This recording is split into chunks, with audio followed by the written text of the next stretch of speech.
يا مساء الفل، ازيكم عاملين ايه؟ فيديو النهارده انا متردده اصلا انزله. بس والله فكرته، يعني انا قعدت افكر فيها كتير قبل ما انزل الفيديو ده. بس في الاخر قررت ان انا انزله. انا مش عايزه حد يعني يستخف بيه او يعني يقول لي ايه الهبل ده مثلا اللي انت منزلاه، او هو في حد مثلا ما يعرفش حاجه زي دي. هندخل في الموضوع على طول. هقول لكم انا شفت السؤال ده على الصفحة على الفيس اكتر من مرة. فده السبب اللي خلاني انزل الفيديو ده. ان في ناس بتسأل احنا بنقول ايه لما الاذان بيأذن وبيقول حي على الصلاة حي على الفلاح، احنا بنقول ايه في وقتها؟ فانا اول ما شفت السؤال استغربت ان في ناس مش عارفة نقول ايه. حي اما الشيخ بيقول حي على الصلاة حي على الفلاح، ازاي في ناس مثلا مش عارفة؟ بس انا طبعا ما استهزأتش بحاجة زي كده، بس خلاني افكر ان انا انزل فيديو اشرح فيه للناس اللي ما تعرفش حاجة زي دي احنا بنقول ايه فعلا. يمكن اللي ما سمعش يسمع، اللي ما كانش عارف يعرف. فده مش سؤال يعني ان احنا نستهزأ بيه، لا بالعكس. ومش عيب على فكرة، مش عيب ان ان يبقى مش عارف يسأل احنا بنقول ايه. مش معنى ان انت عارف او انا عارفة اني خلاص كده يعني خلصت. لا، طب في ناس غير، في حاجات وفي حاجات كتير احنا كمان مش عارفينها. انا فاهمة ان ده الف ب يعني ديننا، بس انك يعني بدل ما اما تلاقي حد يسأل حاجة زي كده، بدل ما تقول ايه ده انت مش عارف، لا طب ما ترد عليه، طب ما تفهمه احسن. على الاقل هتاخد ثواب انك فهمت اللي قصادك وما استهزأتش بيه، لانك في يوم من الايام ممكن تكون مكانه تاني، انك تبقى مش عارف حاجة وفي ناس تبقى عارفاها، وطبعا تشوف ان انت ايه ده انت ازاي مش عارف حاجة زي كده، بس بالنسبة لك انت مجهولة. فمش عايزين نستهزأ ببعض او نستخف بعقول بعض. اللي يسأل على حاجة حتى لو كنت انت عارفها وبالنسبة لك تافهة، فبالنسبة له مش تافهة وبالنسبة له هو نفسه يعرفها. فانا في الفيديو ده هقول الأذان، وبنقول ايه في الأذان. كل ما الشيخ بيقول حاجة احنا بنردد وبنقول ايه وراه.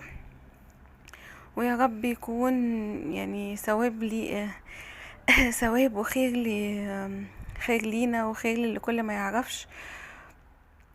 فيلا بينا هقول لكم الاذان. طبعا اول حاجه بيقول الله اكبر الله اكبر الله اكبر الله اكبر 4 مرات. فاحنا في ال4 مرات بنردد وراه وبنقول الله اكبر الله اكبر. بعدين بيقول اشهد ان لا اله الا الله اشهد ان لا اله الا الله، بيقولهم مرتين. فاحنا بنقول اشهد ان لا اله الا الله وراه زي ما هو ما بيقول. وبعدين بيقول أشهد أن محمدا رسول الله أشهد أن محمدا رسول الله مرتين برضو. فاحنا بنقول أشهد أن محمدا رسول الله زيه بالظبط. بعد كده بيقول حي على الصلاة حي على الصلاة مرتين. في الوقت ده احنا بنقول لا حول ولا قوة إلا بالله العلي العظيم. وبعدين بيقول حي على الفلاح حي على الفلاح، بنقول برضو لا حول ولا قوة إلا بالله العلي العظيم. بعدين بيقول الله أكبر الله أكبر، بنقول وراه الله أكبر الله أكبر. لا إله إلا الله، بنقوم قايلين لا إله إلا الله سيدنا محمد رسول الله.